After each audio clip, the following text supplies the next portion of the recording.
Assalamualaikum warahmatullahi wabarakatuh. Sahabat TBM Kinanti, Bapak Ibu guru hebat dari seluruh Indonesia. Ketemu lagi dengan saya Ibu Emi Sudarwati dari TBM Kinanti, Borno, Bojonegoro, Jawa Timur. Pada kesempatan kali ini saya akan membaca sebuah buku sastra bandingan dengan judul Kemarau dalam Novel Indonesia, Malaysia, dan Brunei Darussalam, karya Bapak Suharmono Kasih. Lapar, makan apa ya? Sari roti sobek begini, yummy. Sari roti selalu happy, yummy. Sari roti kasur bikin begitu selalu yummy, happy. Sari roti kemas dimakan langsung enak. Sari roti sandwich kreasikan sesuka selalu yummy, happy. Sari roti selalu yummy. Menurut Bapak Profesor Dr. Setyo Yuwono MA, tidak semua kajian sastra yang membandingkan dua karya sastra atau lebih dapat dikatakan kajian sastra bandingan. Karena ada persyaratan tertentu sebuah kajian yang membandingkan dua karya sastra atau lebih dapat dikatakan kajian sastra bandingan. Perbedaan negara, bahasa, dan budaya merupakan tantangan bagi peneliti sastra bandingan. Kajian sastra bandingan dapat membuka wawasan para sastrawan, akademisi, dan para apresiator sastra terhadap karya pengarang di negaranya dengan karya pengarang dari negara lain.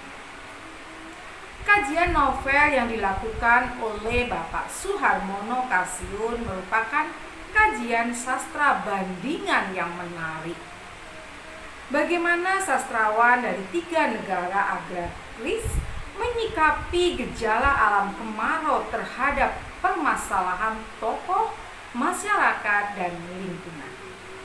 Sedangkan menurut Bapak Dr. Tengshu Cahyono MPD, sastra bandingan bukan hanya persoalan membandingkan persamaan bentuk antara karya sastra satu dengan yang lain dari negara yang berbeda.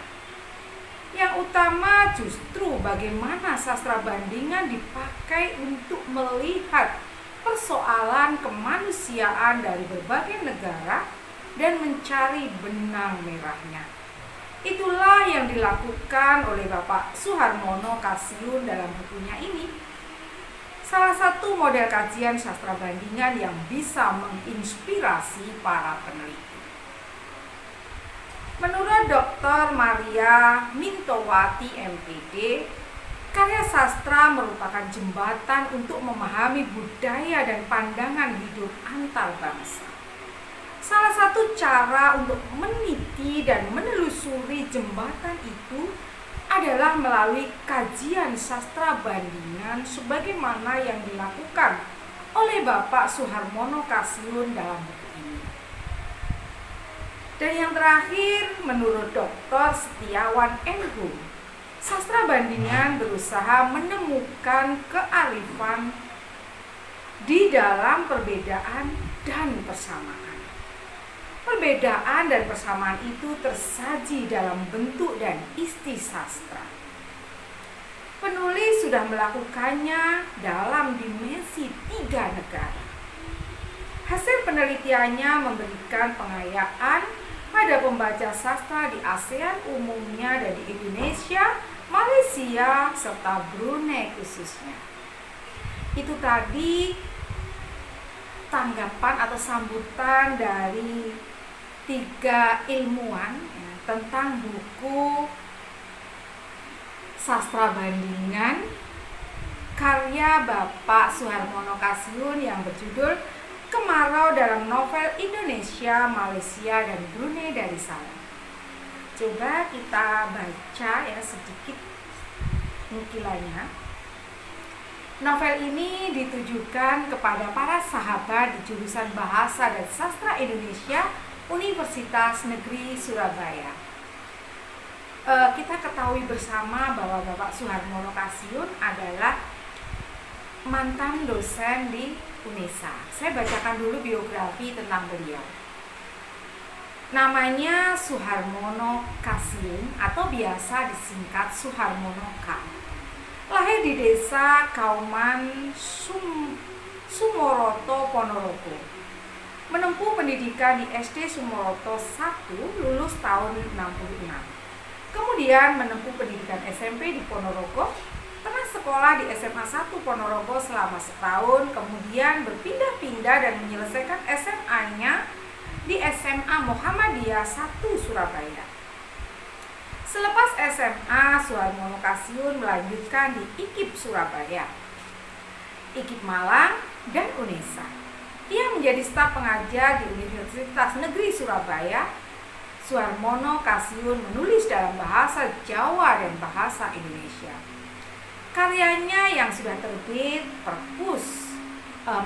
Pupus Kang Pepes mendapat hadiah Rancake dari Yayasan Kebudayaan Rancake yang dipimpin oleh Bapak Ayi Prosidi pada tahun 1999. Kitung Lingsir Wengi tahun 2013 dan Kakang Kawah Adi Ari-Ari tahun 2017.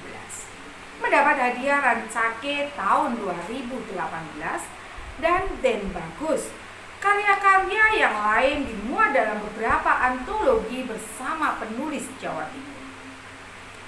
Suharmono K menekuni sastra bandingan. Tesisnya mengkaji kajian bandingan novel Maut dan Cinta karya Mokhtar Lubis dengan Chandra, karya sastrawan negara Malaysia, kelahiran Indonesia, Arenawati. Ia juga pernah mendapatkan penghargaan dari Gubernur Jawa Timur dalam bidang seni budaya dan anugerah Sotasoma dari Balai Bahasa Jawa Timur tahun 2017.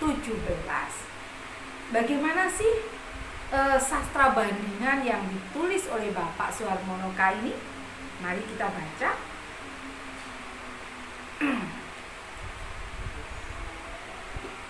Pada bab 1, sastra Indonesia, Malaysia, dan Brunei Darussalam.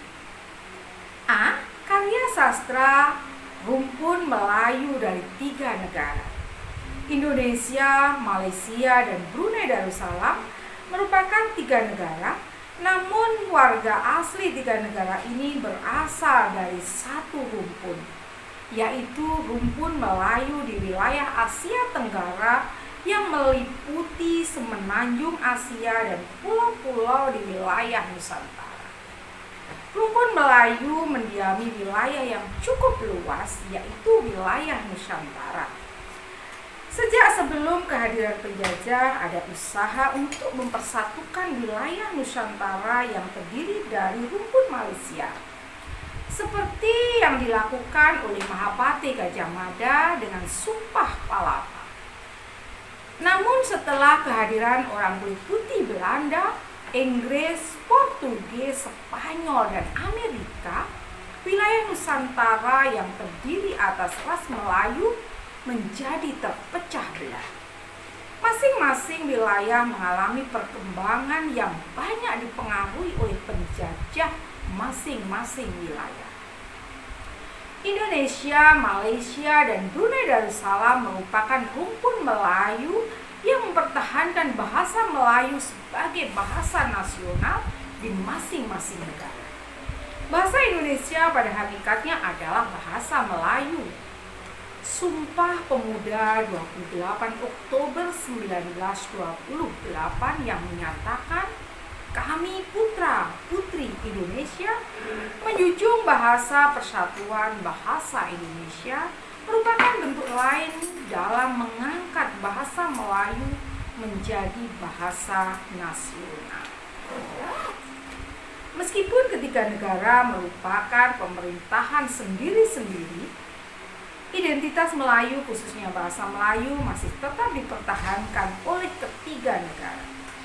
Usaha-usaha yang mempertahankan identitas kemelayuan itu dapat dilihat dari terbentuknya beberapa kegiatan seperti adanya panitia kerjasama kebahasaan di Turku pada 16 sampai 20 Desember 1990 dan diterima pada sidang ke-30 Majelis Bahasa Brunei Darussalam, Indonesia dan Malaysia di Bandar Seri Begawan pada 4 sampai 6 Maret 1991. Sebelum itu telah muncul wacana ejaan Malaysia Indonesia atau biasa disebut Malindo. Munculnya ASEAN juga ikut memperkokoh identitas Melayu di bidang sastra.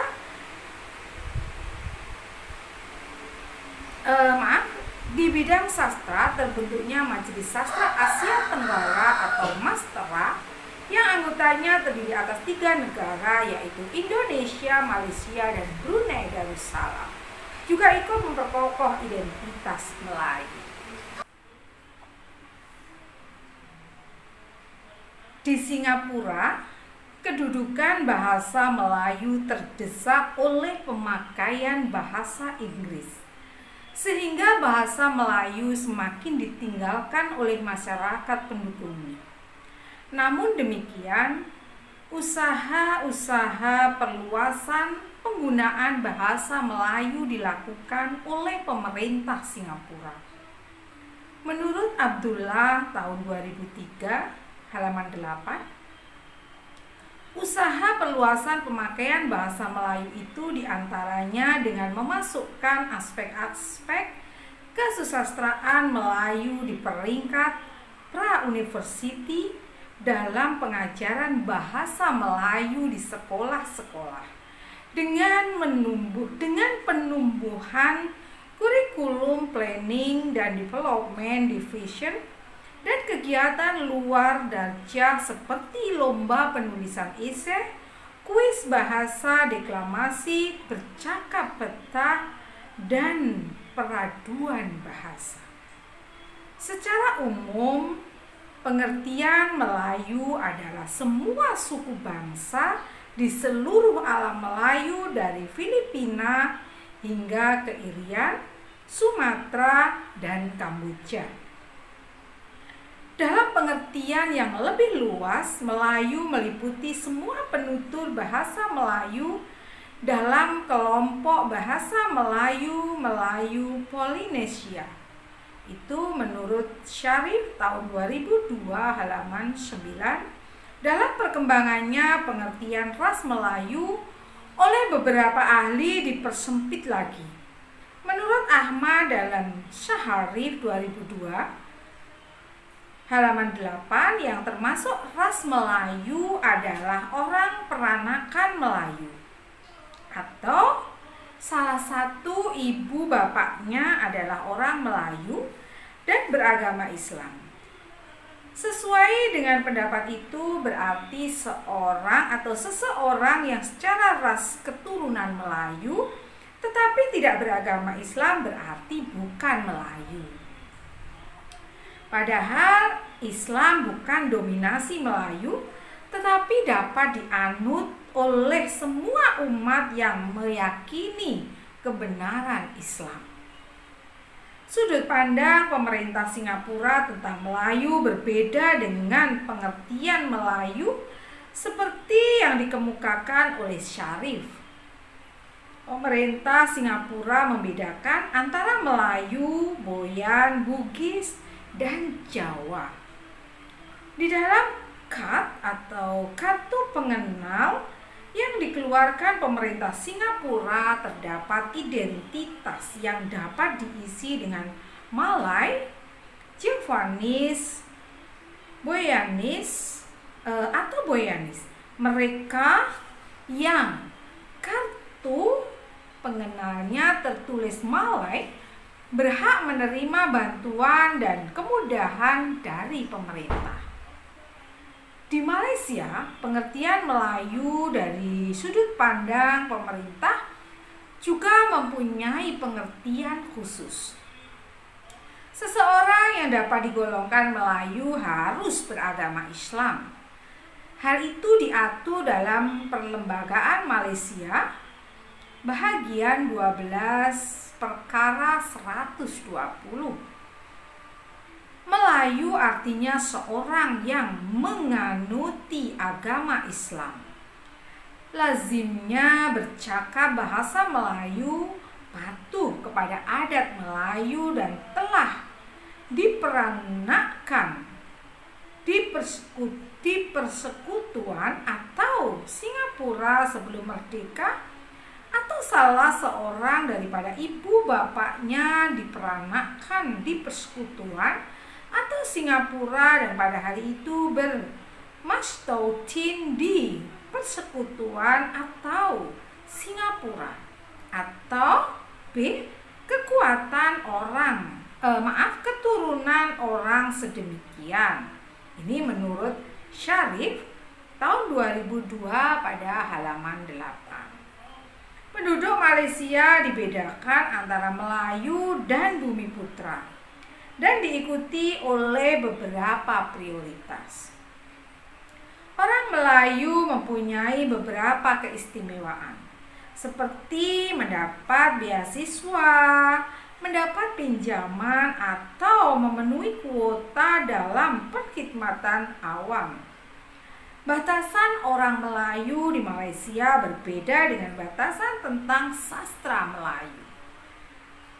Sastra Melayu di Malaysia adalah karya sastra yang ditulis oleh semua warga negara Malaysia, baik oleh orang yang digolongkan Melayu dalam perlembagaan Malaysia maupun yang tidak tergolong Melayu dalam perlembagaan Malaysia. Bahagian 12 perkara 120. Harinawati, tokoh sastrawan Malaysia yang diangkat menjadi sastrawan negara keturunan Bugis, lahir di Makassar. Sastra Melayu di Malaysia diberi makna sastra yang dihasilkan oleh pengarang yang berwarga negara Malaysia. Hal itu tampak dalam beberapa buku yang terbit di Malaysia, seperti konsep Wira dalam sastra Melayu oleh Siti Aisyah Murad tahun 1993. Novel Melayu Mutakhir dengan judul Tema dan Persoalan Karya oleh Ramli Isin tahun 1993.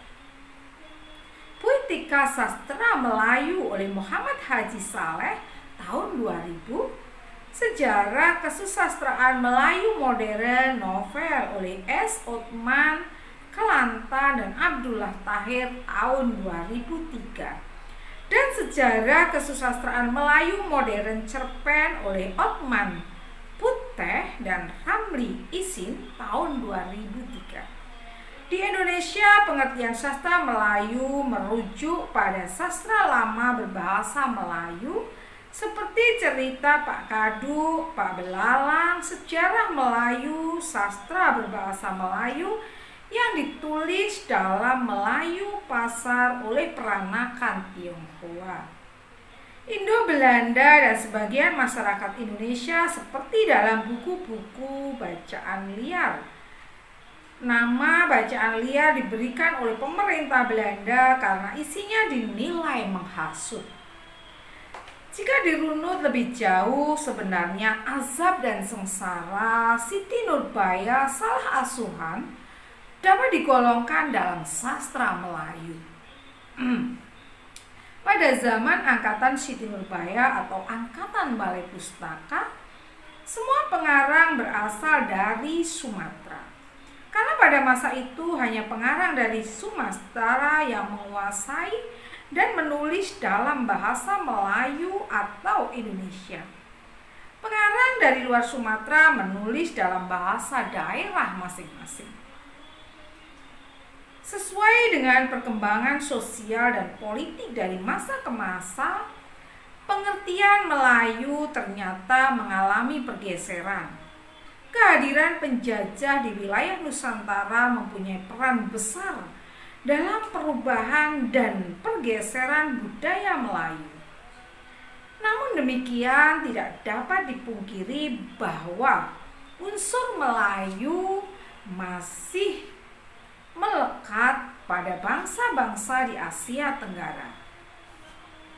Kemelayuan mereka termasuk sastra dan budayanya terus berkembang sejalan dengan kondisi sosial politik masing-masing negara. Namun demikian, meskipun kemelayuan masing-masing negara terus berkembang karena adanya akar Melayu yang mewarnai budaya ketiga negara, dapat menimbulkan kemiripan pada karya sastra yang dihasilkan oleh sastrawan masing-masing negara. Kasus kemiripan dua karya atau lebih dapat dijumpai dalam karya sastra, baik dalam sastra lisan maupun sastra tulis. Kemiripan itu dapat disebabkan oleh adanya pengaruh epigon, plagiat, atau faktor kebetulan. Kemiripan bisa terjadi antara suatu karya sastra dengan karya sastra yang lain dalam lingkup satu negara atau dalam lingkup antar negara. Menurut Damono tahun 2005 pada halaman 24, kemiripan bisa terjadi sebagai akibat dari perkembangan masyarakat dan peristiwa besar seperti perang.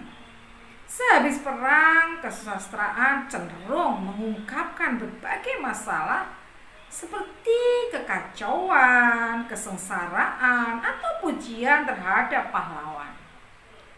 Kajian karya sastra berdasarkan kemiripan yang ditulis oleh pengarang dari negara yang berbeda merupakan kajian sastra bandingan. Itulah kesusastraan bandingan muncul pada zaman peralihan. Itu menurut Basnet tahun 1993 pada halaman 20. Pada waktu itu, berbagai negara di Eropa berjuang untuk mendapatkan kemerdekaan. Dari kerajaan Kutamania, kerajaan Austro-Hungaria, dari Prancis, dari Rusia, dan bagi negara yang baru terwujud, jati diri kebangsaan tidak dapat dipisahkan dari jati diri kebangsaan, yaitu kebangsaan Indonesia, Malaysia, dan Brunei Darussalam merupakan negara dalam rumpun Melayu yang secara geografis berdekatan. Ada kesamaan budaya antara Indonesia, Malaysia, dan Brunei Darussalam. Tetapi akibat pengaruh penjajah yang berbeda membawa perkembangan kebudayaan yang berbeda pula, terutama dalam segi bahasa. Bahasa Indonesia banyak dipengaruhi oleh bahasa Belanda, bahasa Malaysia, dan bahasa Melayu Brunei Darussalam dipengaruhi oleh bahasa Inggris. Karena Indonesia pernah dijajah Belanda, sedang Malaysia dan Brunei Darussalam pernah dijajah Inggris. Namun demikian, akar Melayu masih kuat berakar dalam budaya Indonesia, Malaysia, dan Brunei Darussalam. Ini menurut Dharma tahun 2005 pada halaman 17 menyatakan bahwa kendati bahasa negara Brunei Darussalam, Indonesia, Malaysia, dan Singapura mempunyai ciri khas masing-masing, pada hakikatnya bahasa ibu di negara-negara ini sama, yaitu bahasa Indonesia atau bahasa Melayu. Sementara itu pengalaman tiap-tiap bangsa, yaitu kolonialismenya, letak geografisnya, kepelbagaian suku bangsanya berbeda. Akar Melayu masih tampak dalam karya sastra, terutama sastra yang berlatar pedesaan, seperti novel Kemarau karya A.A. Nafis dari Indonesia, Al-Sihak karya Syahnon bin Ahmad dari Malaysia, dan Daitu karya Muslim Burmat dari Brunei Darussalam. Masyarakat pedesaan merupakan masyarakat yang setia pada budaya dan tradisi yang dimilikinya. faktor geografis yang saling berdekatan antara Indonesia, Malaysia, dan Brunei Darussalam, serta faktor bahasa yang sama memungkinkan adanya hubungan timbal balik antara kedua negara, terutama dalam bidang budaya termasuk sastra. Hubungan timbal balik di dalam sastra terbukti dengan terbentuknya Mastra atau Majelis Sastra Asia Tenggara yang anggotanya terdiri dari Indonesia, Malaysia, dan Brunei Darussalam. Mastra menjalin kerjasama dalam pengembangan sastra. Bentuk kerjasama ini diantaranya adalah dimuatnya karya sastra dari sastrawan ketiga negara di majalah sastra masing-masing negara. Di Indonesia, bentuk kerjasama itu direalisasikan dalam bentuk lembaran Mastra, yaitu di majalah Horizon. Lembaran ini memuat isi sastra, puisi, dan cerpen karya pengarang Indonesia, Malaysia, dan Brunei Darussalam. Untuk sementara cukup ya, ini baru saya baca sampai halaman 8 ya. Padahal total halaman dalam buku ini adalah 344. Jadi masih banyak sekali yang belum saya baca. Jadi kalau sahabat TBM Kinanti atau Bapak Ibu guru hebat dari seluruh Indonesia ingin memiliki buku ini, bisa langsung kontak penulisnya, yaitu Bapak Suharmono Kasiun. Terima kasih, mohon maaf jika ada kekhilafan. Wassalamualaikum warahmatullahi wabarakatuh. TBM Kinanti, maju bersama literasi Indonesia.